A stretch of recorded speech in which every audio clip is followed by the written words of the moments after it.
Takže ahoj, vítejte u tohohle videa. Je to takový smutný příběh o tom, a zároveň šťastný, o tom, že babička si pořídila psa.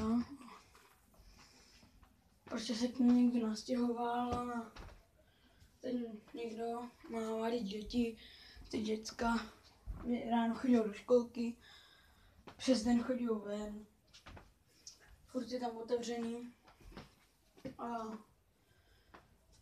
ten pes musel být vždycky zavřený v jednom místě a tam asi půl hodiny se vždycky trápit.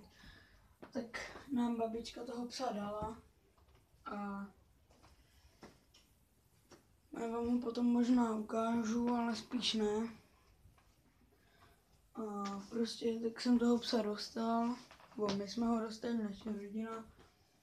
A tak o tom psovi možná založím kanál, nebo jako nezaložím kanál, přejmenuju kanál a budu tam natáčet i ze psem, můžu vám říct jeho jméno, Timoušek.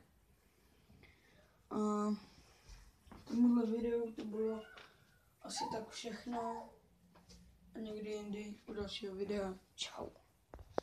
Jo a pokud zapomněl, tak můžeš dát třeba odběr nebo like. Ale nemusíš. Jestli ti příběh připadá smutný, můžeš napsat svůj komentář dolů.